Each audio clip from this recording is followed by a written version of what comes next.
Olá, está no ar A Palavra é Tua, o podcast do Sindijors. Hoje nós temos um tema que, na verdade, são alguns temas. A gente vai falar sobre jornalismo independente, a gente vai falar sobre políticas públicas, ações de políticas públicas, e a gente vai falar sobre discriminação, a gente vai falar sobre vários assuntos, porque a nossa entrevistada, ela tem esse repertório para falar sobre vários assuntos. E eu vou falar qual é o currículo dela. Mestranda em Educação pelo Programa de Pós-Graduação em Educação da Universidade Federal do Rio Grande, especialista em Marketing Digital e com MBA em Gestão de Projetos. Pós-graduando em Especialização em História e Cultura Afro-Brasileira. Possui graduação em Design Gráfico pela Faculdade de Tecnologia Tec Brasil e graduação em Comunicação Social em Jornalismo pela Universidade do Oeste de Santa Catarina. Atua em políticas públicas no estado do Rio Grande do Sul, em nível estadual e municipal, tanto como educomunicadora, quanto consultora técnica em comunicação. Enquanto ativista social negra, trabalha em projetos comunicacionais de entidades que visam a promoção do povo preto e periférico. Nos últimos 2 anos, atuou como consultora técnica em comunicação na Secretaria Estadual da Saúde do Estado do Rio Grande do Sul, por meio da Escola de Saúde Pública do Estado e do programa Primeira Infância Melhor. Tem experiência na área de comunicação, com ênfase em redes sociais, atuando principalmente nos seguintes temas: população negra, políticas públicas, campanha de advocacy, religiões de matriz africana, cybercultura, produções culturais e educomunicação. Atualmente é repórter no jornal Brasil de Fato, no Rio Grande do Sul, e diretora de comunicação da Frente Negra Gaúcha. Maria Helena, seja muito bem-vinda ao nosso estúdio do A Palavra é Tua. É um prazer te receber. Uma pessoa com todo esse repertório. Que honra. Não, na verdade, a honra é toda minha de estar aqui ao teu lado, ao lado também do Alander. Agradeço o convite do sindicato e eu espero que Pai Xangô me permita falar para que vocês possam ouvir, assim como quem está nos assistindo ou ouvindo agora. Ele é justo? Ele é justo. Ele vai permitir. Exatamente. E, então, assim, ó, vamos começar assim. Como é que o jornalismo entrou na tua vida? Quando é que surgiu essa vontade de ser jornalista e essa tua caminhada para esse currículo tão maravilhoso? Na verdade, quando eu tinha 16 para 17 anos, eu fiz um curso técnico em turismo na minha escola, na Escola Estadual Cândido José Godoy. Eu gosto de dizer da onde eu vim, né? Então, e lá, durante esse curso, eu conheci o Manuel Soares. E eu me apaixonei. Eu passei um final de semana do lado dele, bem chat, assim, perguntando sobre a profissão e tudo mais. E me encantei de uma forma pela profissão, além de pensar que um dia eu poderia ser uma Glória Maria, quem sabe? Com quem a gente tem que sonhar alto, eu acredito. Mas é importante ter referências. Exato. Porque hoje tu és a referência para muitas meninas. Eu espero, tô tentando ser, eu acho. Mas assim, o meu principal objetivo em fazer jornalismo foi dar voz à minha comunidade, dar voz a pessoas como eu. E aí eu descobri, dentro da faculdade, que não era dar voz. Era mais do que isso, era permitir que essa voz fosse ouvida, né? Fosse escutada pela maioria da população. Então eu fui migrando entre o jornalismo, entre a educação, trabalho há 9 anos com políticas públicas e fui indo para assessoria de imprensa, dando visibilidade para algumas instituições. Enfim, foi uma... Ouvindo tu ler meu currículo, eu fiquei até pensando, nossa, eu fiz tudo isso mesmo. 5 minutos de currículo ali. Toda a abertura do podcast foi a leitura do currículo. Isso não é para qualquer um, isso é para quem se determina a fazer bem feito aquilo que faz. A gente que defende tanto o diploma, né, e a gente vê o quanto tu valoriza, né, tu valoriza a academia, né? Eu acho que é importante isso também. Na verdade, valorizar a academia foi mais uma decorrência de várias violências que eu sofri enquanto jornalista. Porque durante a faculdade, por exemplo, eu estudei na Universidade do Oeste de Santa Catarina, né? Então, eu estudei numa cidade bem pequenininha, Joaçaba, com 25 mil habitantes, uma cidade onde a população de maioria alemã e italiana. E as empresas de comunicação eram empresas que ou tu tinha que ter QI. Quem indica? Quem indicaria uma mulher preta? Então, durante a graduação eu não consegui um estágio e fui migrando para a academia. Aí, logo depois que me formei, fui fazer design gráfico, porque além de tudo, nós jornalistas nós temos que ter 3 profissões ao mesmo tempo, né? No mínimo. Tem que escrever, tu tem que editar o texto que tu escreve, tu tem que saber tirar uma foto, tu tem que criar um card bonito, que agora existem as redes sociais. Isso. Nós temos que saber nos colocar nas redes sociais. Então, eu fui me aperfeiçoando nesse sentido, assim. Mas muito na questão do racismo estrutural mesmo, que a gente tem que falar, né? Porque eu acho que ainda que alguns acreditem ainda no mito da democracia racial, eu acho que a maioria da população já está um pouco mais consciente em relação a isso, né? Sim. E quando eu falo do racismo estrutural, além dessa falta de QI, também é na hora de tu entregar um currículo, a pessoa... Porque eu coloco a minha foto no currículo, porque como eu sou uma militante, o meu rosto preto, ele já é uma ferramenta de luta, né? Então eu coloco a minha foto no currículo. Aí chego lá para entregar meu currículo, eles olham a foto, não, vamos ver, ou vamos deixar que arquivado, e assim vai indo. Só que quando a gente vai para políticas públicas e a gente pensa que existe uma população cuja maioria é negra, que faz aí vem a questão de gênero, raça e classe, né, que nós debatemos, quando pensar assim desta forma, não...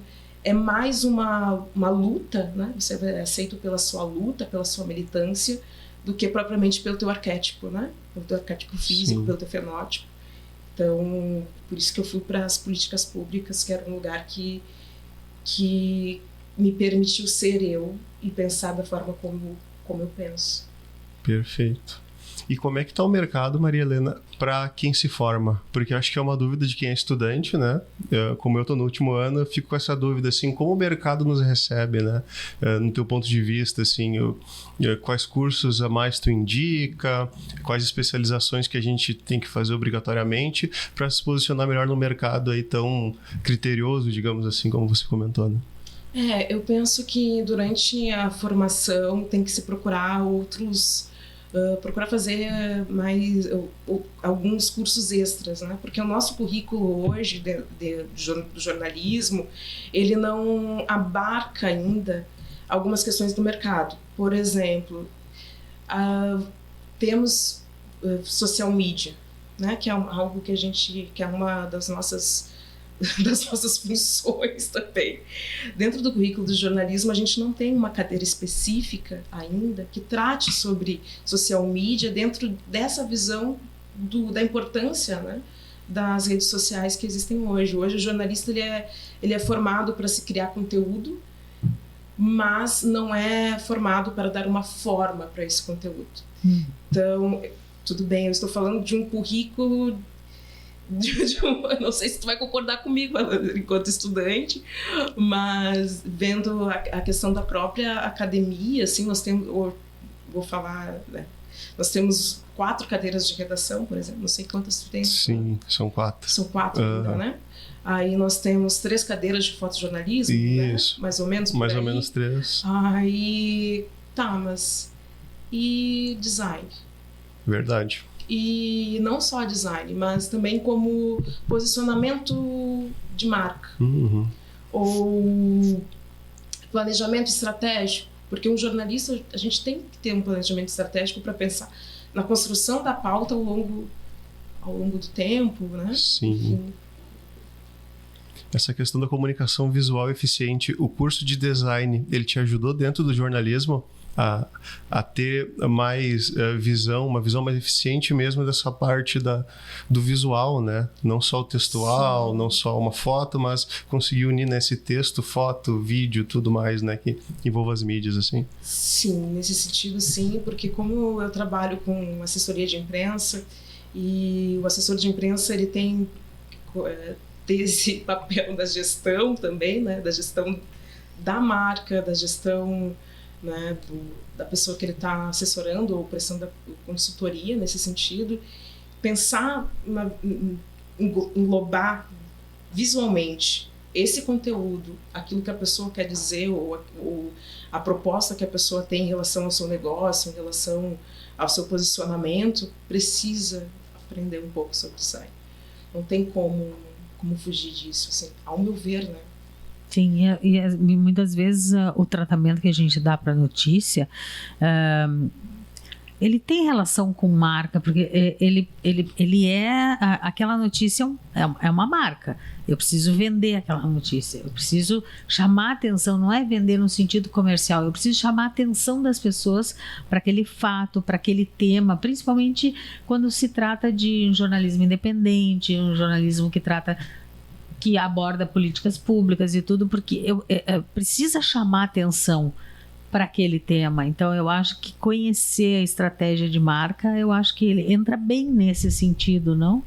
Sim, até porque quando a gente vai falar, por exemplo, em campanha de advocacy, que a gente está falando em dar visibilidade para alguma luta, para alguma questão que a gente queira defender, pensando na notícia em si, o título daquela notícia, ele vai atrair um certo público, e aí a gente vai ir também para a questão de como esse título vai chamar nos mecanismos de buscas, ou a foto que tu vai escolher, por que essa foto, qual é a legenda que tu vai dar para essa foto, qual é o foco que está dando para essa matéria, até a escolha. Às vezes a gente faz uma entrevista, né, que dura mais ou menos uma meia hora, uma hora. Qual é o recorte que eu posso fazer? Como eu posso trazer isso dentro de uma visão...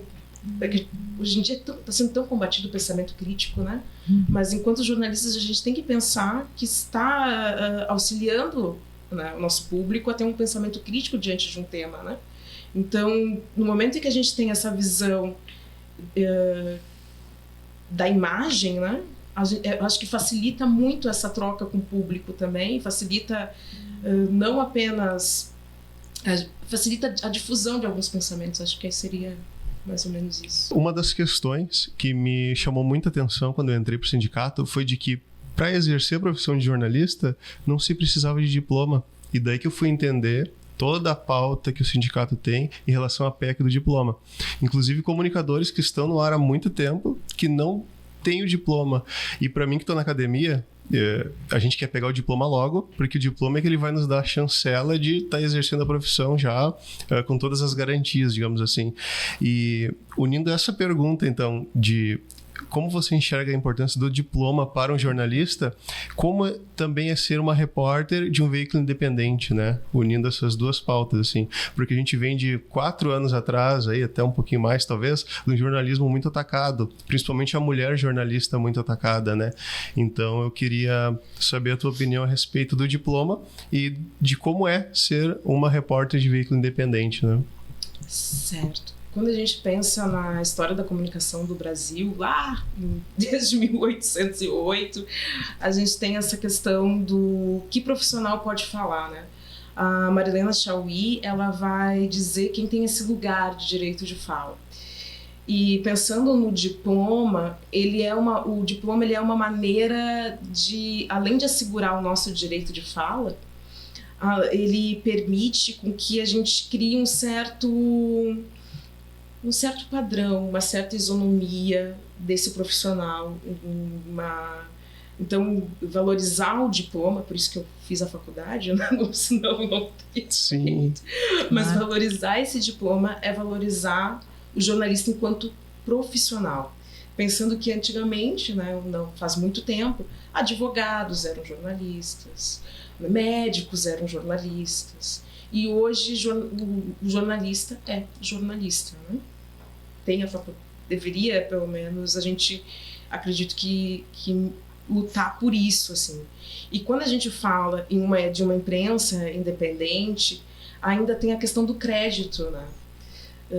Qual é a credibilidade desse veículo está passando essa informação? Ou qual é o viés político desse veículo? Como se a grande imprensa, né, o monopólio hoje, não tivesse um viés político. Aí a gente entra na questão até da imparcialidade, né? Até que ponto a imprensa ela é imparcial? Hoje a gente discute, a academia discute muito isso, não existe imparcialidade dentro da comunicação. Não, até porque nós somos, enquanto indivíduos, nós somos parte de alguma coisa. E nós tomamos partido, porque uma coisa me agrada, a outra coisa não me agrada, então eu sou parte desta coisa que me agrada. E sou contra o que não me agrada. Ok. O que não tem relação com o fato de eu ter que noticiar alguma coisa. Aí entram as técnicas que a gente aprende na universidade, na faculdade de jornalismo, que a gente vai utilizar aquelas ferramentas que nos foram oferecidas para entregar uma informação de qualidade verdadeira, independente de gostarmos ou não. Né?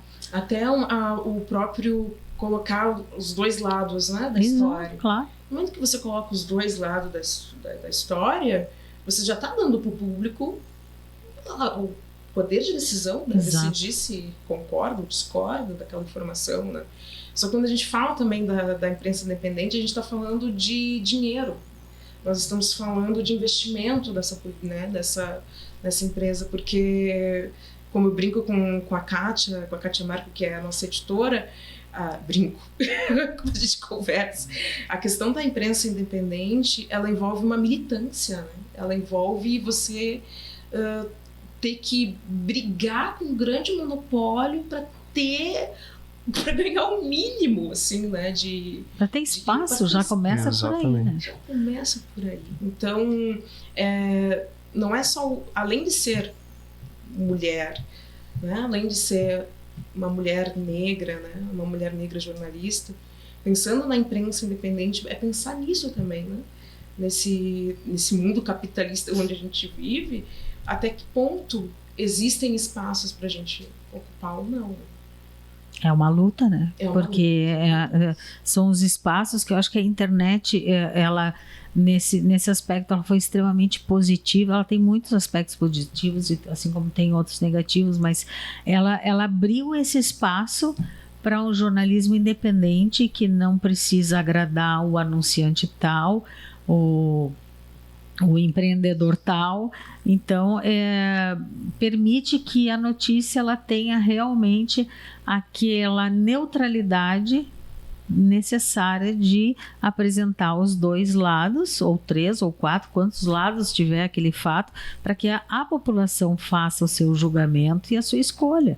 Então, acho que é uma luta diária que eu acho que tem que ser muito celebrada por toda a categoria, porque nem todo mundo tem essa possibilidade, né, de abraçar uma causa como o jornalismo independente, e eu acho que todos os que não têm essa possibilidade deveriam de alguma forma celebrar, incentivar e lutar por ele, né? Sim, hoje o Brasil de fato ele está entre os 10 veículos de comunicação mais lidos no Brasil, com muita luta desse grupo, né? Eu estou entrando agora, eu sou foca, vou dizer assim. Mas eu já acompanho o jornal há algum tempo e assim, pensando no jornal enquanto um espaço, né, que tem uma certa autonomia para poder colocar com foco em algumas matérias específicas, a população também, quando a gente chega e diz, sou do Brasil de Fato, então agora eu vou falar, ou é uma associação de moradores, representante de uma associação de moradores, ou é alguém que está passando porque Porto Alegre, eu atuo mais em Porto Alegre, né? Porto Alegre está um caos, né? Em vários sentidos, assim, vários problemas. E a gente tenta trazer essa informação, mas também cobrando do poder público alguma solução para esses problemas para a população. Que é a função social do jornalismo, né? Porque essa é a nossa função. Nesse ponto que eu ia chegar, exatamente. Quando a gente pensa que o jornalista ele é um agente social, é justamente nesse ponto que a gente tem que trabalhar, assim, ao meu ver. Então, quando tu fala nesse sentido do mercado, como anda o mercado, eu acho que no momento em que você tem na sua vida um posicionamento em relação ao que você quer na sua vida e que sociedade você deseja, enquanto jornalista você vai atuar nesse sentido.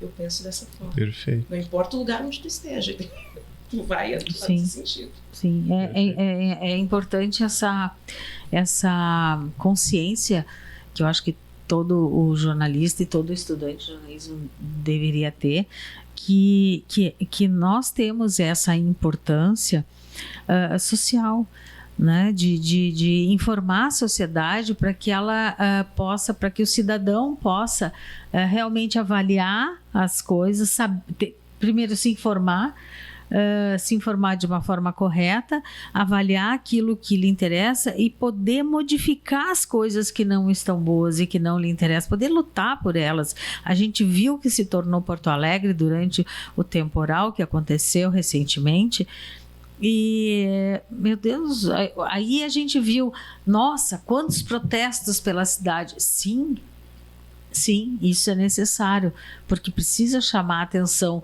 do poder público para as carências que estamos tendo e para as coisas que não estão dando certo. Bom, se tem um sistema de governo que quis experimentar uma forma, bom, já viu que não deu certo. Exato. Né? Então, assim, qual é a nossa função? É noticiar os fatos. E aí a população vai ver, não vai, sabe, assim, passar pano ou passar mão, não. A gente tem que mostrar, olha, está acontecendo isso. Nós temos 500 mil pessoas sem luz, nós temos 50 mil pontos ainda sem luz 3 dias depois, enfim, né? E aí faltando luz, falta água, por quê? Mas meu Deus, não tem gerador nas estações de bombeamento de água. Então, tudo isso é importante a gente falar, eu acho, agora estou eu dando discurso aqui, mas é importante a gente falar porque a população precisa reagir a isso, né? Senão não muda. Isso. E o Brasil, de fato, ele fez uma matéria lá em 2021, ainda perto da venda, né? Alertando para isso, alertando que a demissão em massa de 1.000 funcionários da CE não ia dar certo, né? Ia acabar do jeito que acabou, trazendo agora, CE traz o pessoal de fora, traz esses profissionais de fora, que não conhecem a cidade, né? Que não conhecem quais são, né? E aí a gente fica refletindo qual é o papel da privatização, qual é o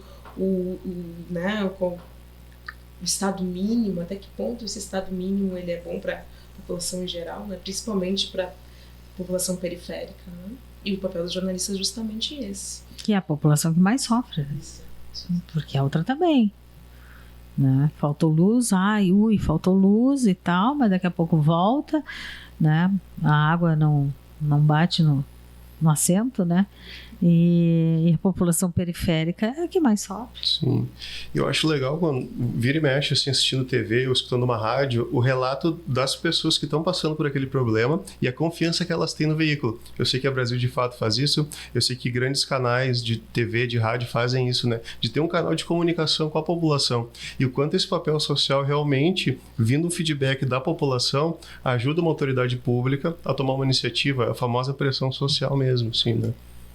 Nisso eu posso dar um testemunho, né? Eu trabalho na Record e nós temos os repórteres ao vivo, bastante programação ao vivo, local, e a gente vai muito, né, nas comunidades, a gente recebe o pedido das comunidades e vai, e quantas vezes a gente soube que no dia seguinte a nossa reportagem ao vivo no local, com as pessoas reclamando, foi feito o reparo que tinha que ser feito. Sim. E isso para nós que estamos ali na retaguarda preparando isso, é uma vitória, porque a gente vê que a gente fez um bem social, cumpriu com o nosso papel social, né? Levando a autoridade pública a resolver a questão daquele pessoal. Mas tem muita coisa para fazer.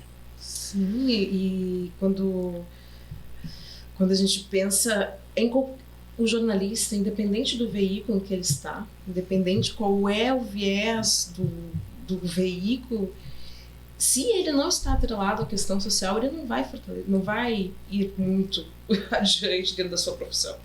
Ele não vai conseguir crescer enquanto profissional, porque acaba não só pela questão de ser valorizado pelos seus colegas, pelos seus pares, né, mas também por aqueles que o leem, que o escutam, que o veem, ainda que não percebam como, né, que fica atrás das câmeras, né, mas ainda assim é visto, né, tem a sua mão. Sim, ali. Tem o retorno, né? As pessoas confiam. Então, a partir do momento que elas mandam para o WhatsApp nosso lá da programação, dizendo, olha, aqui tem um esgoto a céu aberto e tal, e a gente já pega o repórter, já marca no dia seguinte, olha, nós vamos tal hora e tal. E isso, eu acho que isso traz uma grande sensação de dever cumprido. Não de alegria, né? Porque a gente não se sente alegre de ver as pessoas nessa situação, mas é a sensação de dever cumprido, né?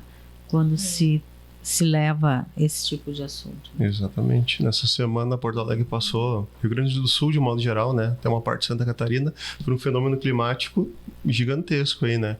Que até já foi noticiado e gerou vários debates do quanto o poder público, a atuação do poder público e da questão de privatizações, né? Afetou nesse sentido. E eu vejo que essas pautas, muitas vezes, quando elas entram para dentro de um veículo, existe a questão dos veículos terem um certo cuidado de como vão levar essa notícia para a população, né?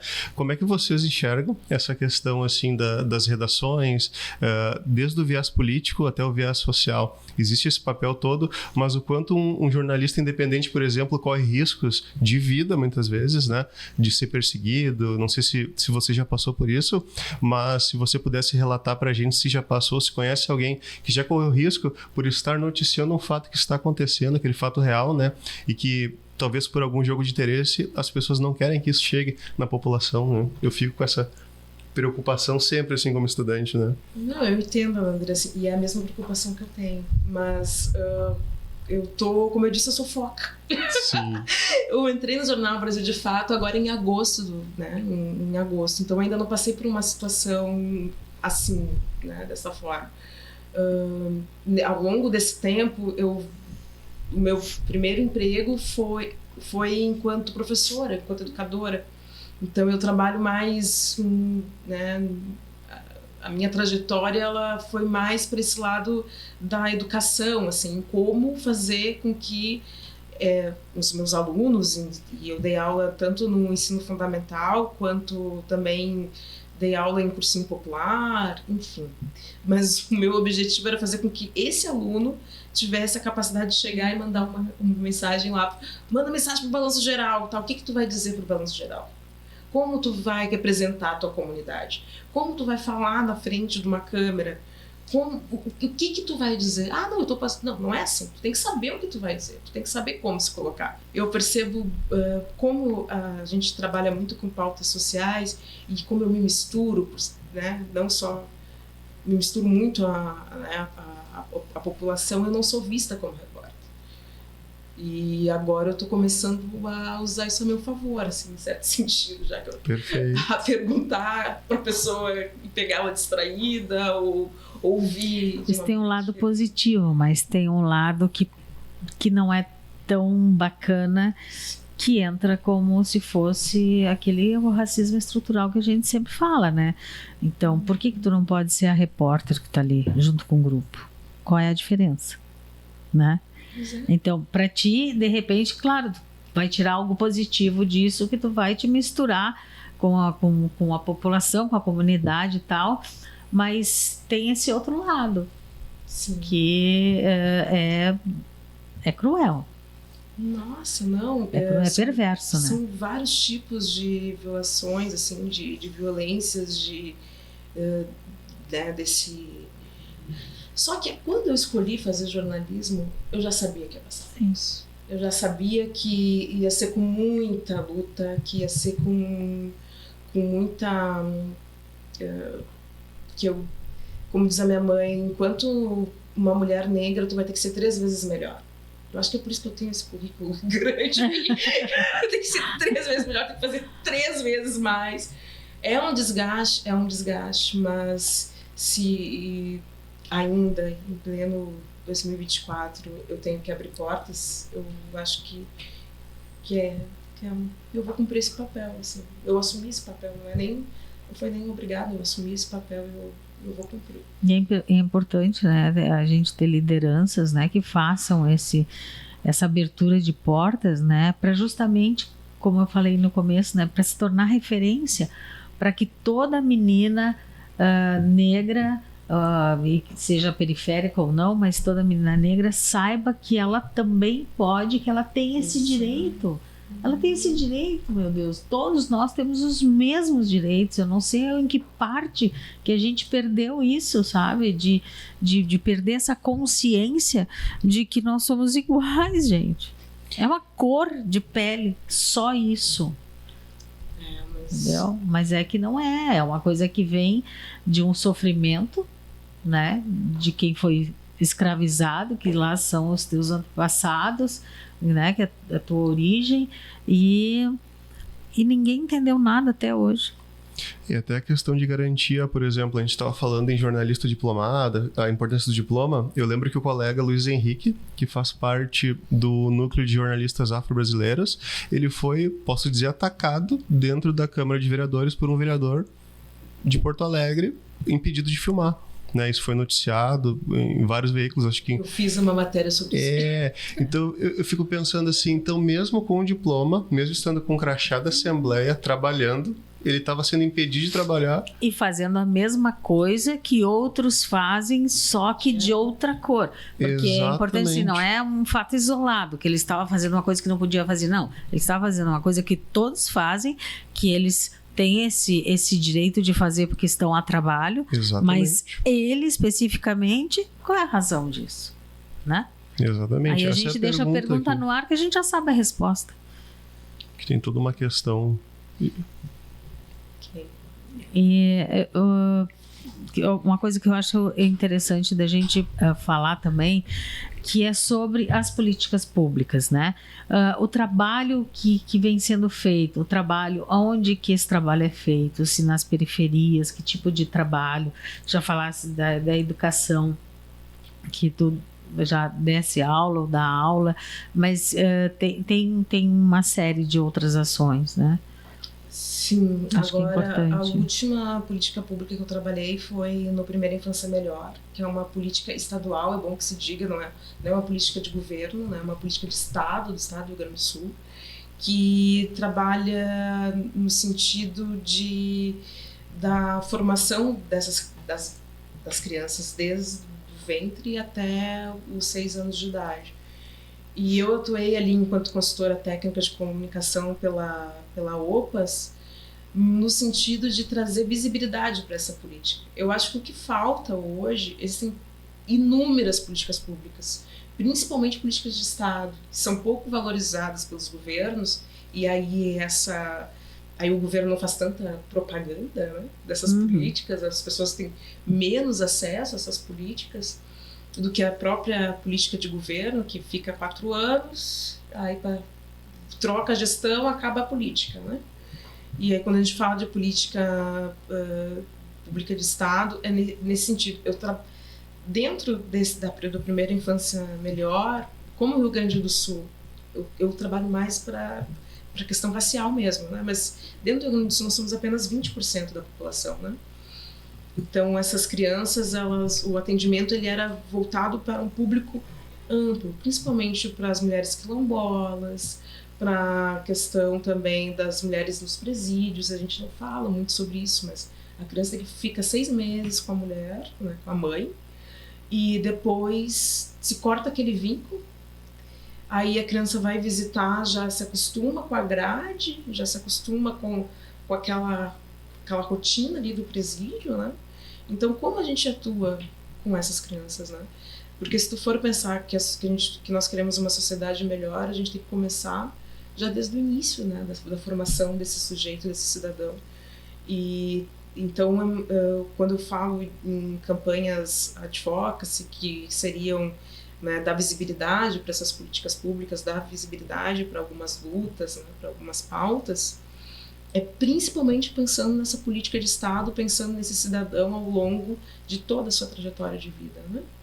Aí, além, tem uma política pública, que é a lei, que é a 10.639, que não está sendo aplicada, principalmente aqui no Rio Grande do Sul, né? O TCE já denunciou isso dentro das contas dos municípios. São 20%, então a gente não vai precisar tratar, vamos tratar só lá em novembro sobre a questão, né, da história do povo africano, né, das nações africanas que vieram para cá. Enfim, falar de políticas públicas é falar de um universo de possibilidades de melhoria da nossa sociedade que normalmente, na maioria dos casos, não são aplicadas pelos governantes, né? Por esses governos que a gente tem, tanto no nível municipal quanto no nível estadual.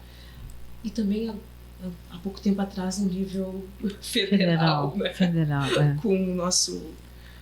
Eu não gosto de dizer o nome dele, então... Não precisa. Não precisa. Aqui, o amigo do jornalista.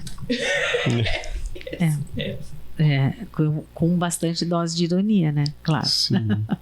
Então, a gente, enquanto jornalista, se puder, né, e trazendo, né, pensando nas nossas técnicas, pensando em como dar visibilidade para isso, se a população souber todos os direitos que tem, fica muito mais fácil. A cobrança, né, tu saber o direito que tu tem, que te dá uma possibilidade de você cobrar do poder público com uma outra, como eu posso dizer, com uma outra força, eu acho. Como é importante a educação, né? A educação é. Porque ela é a base, né, da cidadania, né?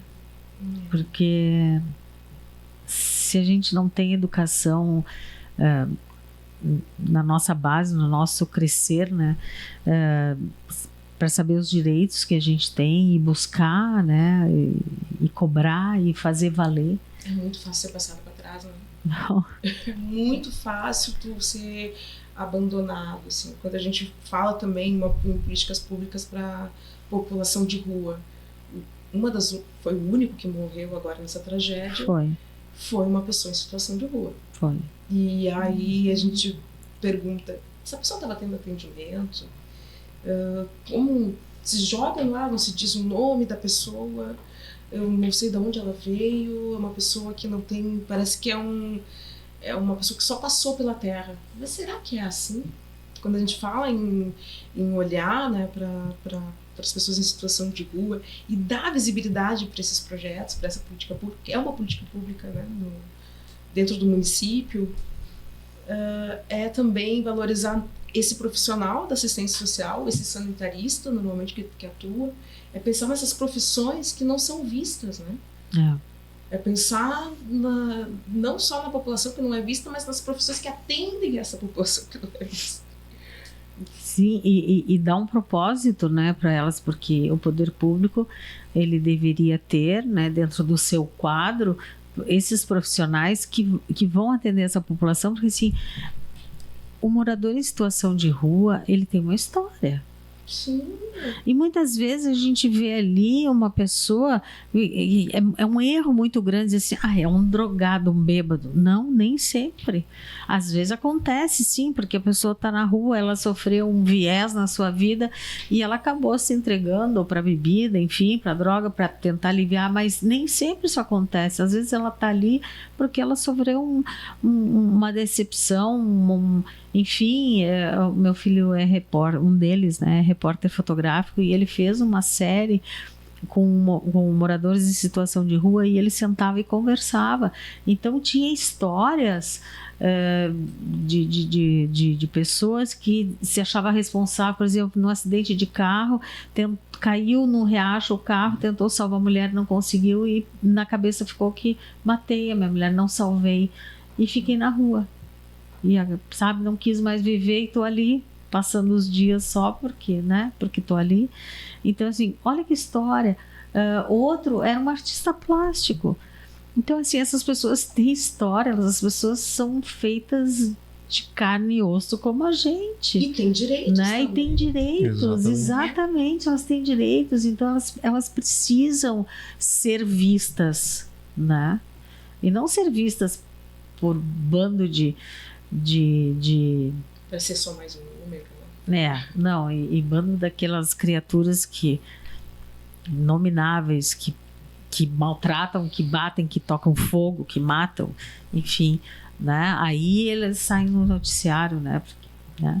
Mas eu acho que é preciso dar uma visibilidade, né, para essas pessoas, mostrar a história delas. Sim, e quando alguém vai lá ouvir, vai dar esse olhar, essa troca, a pessoa além de se sentir, né, voltar a ser humano, porque passam por ela e não vem, volta a ser humano, ela também, e quando a gente fala desses profissionais que vão até lá, né, que vão atender essa população, é também dizer, olha, sabe onde é que tem um banheiro para te tomar banho? Tu quer tomar um banho? Tem tais e tais serviços que tu pode utilizar. Tu tem carteira de identidade, porque sem carteira de identidade também não tem como ter acesso às políticas públicas. Vamos fazer teus documentos, vamos... Enfim, e pensando nesses profissionais, tem muitas pessoas que não sabem que podem trabalhar nisso. Tem muitas pessoas que não sabem quais são as outras profissões que podem atuar. O papel do jornalista também é mostrar que existe um mundo de possibilidades, um mundo de funções que tu pode exercer dentro de uma sociedade, né? Eu acho que quando a gente dá voz para algumas profissões que são invisibilizadas, não só apenas para essas profissões, né, para essas populações, você transforma a sociedade no sentido de pensar de uma maneira mais social, né? De uma maneira mais democrática. Eu acho que esse também um dos papéis dos jornalistas. Assim. Perfeito. É isso? Não, a gente fica pensativo. Tem tanta coisa que eu quero conversar com a Maria Helena. Porque assim, a gente fala realmente de política pública e quando eu estudei ensino médio, por exemplo, eu lembro que eu cresci buscando referências, né? Eu não escolhi ser jornalista, assim, lá no ensino médio. Fui escolher agora há pouco, né? Mas eu lembro que o quanto eu senti falta de ter referências, como você citou, Glória Maria, né? Mas eu também muitas vezes passei pela Rua José do Patrocínio aqui na Cidade Baixa e não sabia quem era o José do Patrocínio. Até ir lá ler a biografia, estudar, não sabia quem era Luiz Gama, que tem nome de rua, mas de certa forma algumas histórias foram apagadas. E agora que a gente começa a ver o movimento, né, de várias frentes, de várias entidades nessa questão, né, de tirar essa capa da invisibilidade social e mostrar, olha, existe toda uma história que a gente pode construir junto aqui que foi apagada, né? Então, para mim hoje é uma aula mesmo que estar aqui com vocês. Fico bem feliz com esse conteúdo aqui todo. Imagina. Como disse Paulo Freire, né? É bom a gente aprender ensinando e aprendendo. Eu acho que ser educador educando e exatamente. Eu estou aprendendo também muito aqui hoje. Não, antes dessa conversa eu estava com algumas opiniões formadas assim do que eu podia fazer dentro do jornalismo. Agora eu já saio daqui com mais possibilidades, que é uma questão muito mais social, né? De amparo social também, que talvez eu não estava pensando de uma maneira tão profunda. Então, como é bom a gente estar aqui trocando e conversando mesmo. Eu acho que quando a gente tem o jornalismo na gente, não à toa, né? A gente escolhe mesmo para valer, a gente tem o tempo todo. A gente tem 24 horas por dia o jornalismo dentro da gente. Então a gente é jornalista 24 horas por dia. E a gente está andando na rua e daqui a pouco vê uma coisa, nossa, precisamos falar sobre isso, precisamos falar sobre aquilo. Então esse tipo de bate-papo que a gente faz aqui no A Palavra é Tua, ele é importante também para isso, porque temos estudantes que nos acompanham e eles podem realmente ver esse universo de opções e de ações importantes que tem dentro do jornalismo, né? E não é só veículo, quero sair daqui, eu quero ser repórter de TV, eu quero ser repórter de rádio, eu quero ser repórter de jornal. É muito mais do que isso, né? É muito mais uma representação nossa daquilo que a gente pode fazer. É propósito e assim, e mesmo que o repórter de televisão, que tem lá o seu status e tudo, se ele der voz a um tema importante, ele vai estar fazendo muito mais do que ele imagina. Porque isso é muito importante, né? Que a gente tenha uma consciência, e eu digo a gente que já está há um tempinho, né, nesse mercado e tem um espaço de trabalho, é muito importante que a gente tenha essa consciência da nossa função dentro da sociedade, né? E que a gente possa, de alguma forma, mesmo trabalhando em veículo comercial e tudo mais, mas que de uma forma ou de outra a gente possa fazer alguma coisa pela sociedade, né? Isso em diversas áreas. Por exemplo, uma das minhas referências é a Silvia Mara Abreu, vou dizer o nome inteiro completo dela, minha amiga, minha referência, que atua há 30 anos já, né, tem uma carreira consolidada. E a Silvia, enquanto jornalista, ela foi para a área de produção cultural. Só que ela não deixa de ser jornalista. Ela foi entrevistada também pelo programa. Né? E a Silvia, ela me fala Maria Helena, a gente já é preta. Então, se a gente que já tem essa formação, se a gente não der voz para os pretos, quem é que vai dar? Então, a Silvia, ela trabalha sempre com... Claro, ela trabalha com vários artistas, mas o foco dela realmente são as pessoas negras, né? As pessoas pretas, assim. Então, eu fico colhendo um pouquinho de cada um para ver se eu cresço um pouco mais, assim, um dia eu vou ser um pouco como Silvia, sabe? Perfeito. A gente passa a vida inteira aprendendo, isso é verdade, e dentro do jornalismo também, e a gente vê as tecnologias. Eu estava comentando com a Lander antes de a gente começar, eu sou do tempo em que teleprompter era um mimeógrafo, né? O computador era uma máquina de escrever daquelas que jogasse na cabeça, matava uma pessoa de tão pesada que era. Então, se a gente para no tempo e acha que já sabe tudo, a gente não aprende tudo que vem depois, e a gente não cresce, a gente só cresce se a gente estiver aberto ao aprendizado, independente do tempo de profissão ou da idade que a gente tenha, né? Então, acho que isso é importante também. A gente aqui está falando sobre tantos temas importantes e sobre o jornalismo em si, sobre a possibilidade de crescimento pessoal, né? Então, esse eu acho que é o grande segredo, é saber que a gente vai aprender sempre e está aberto para isso, né?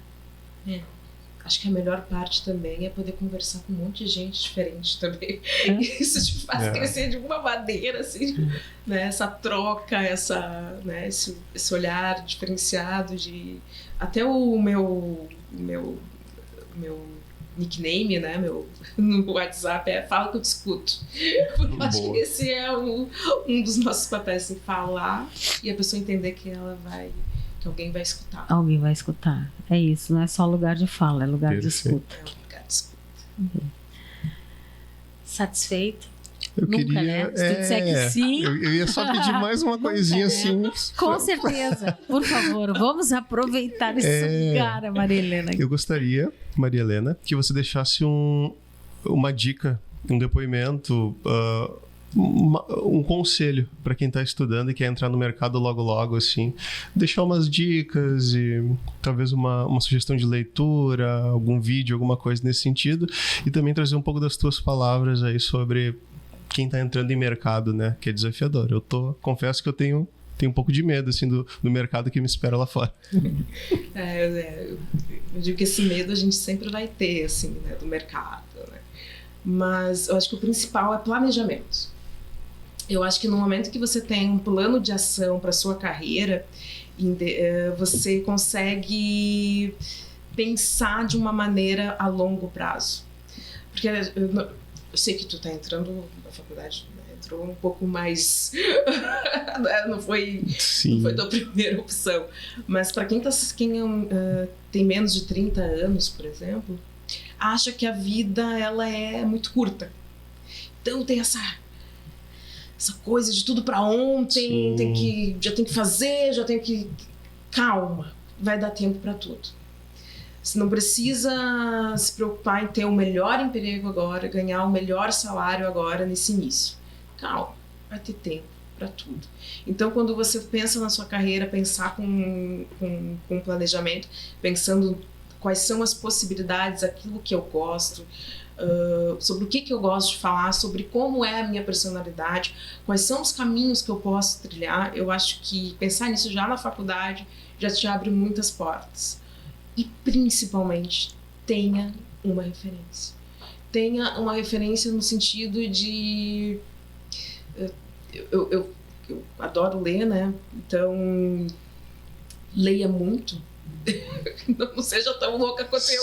Não precisa fazer 1001 formações, assim.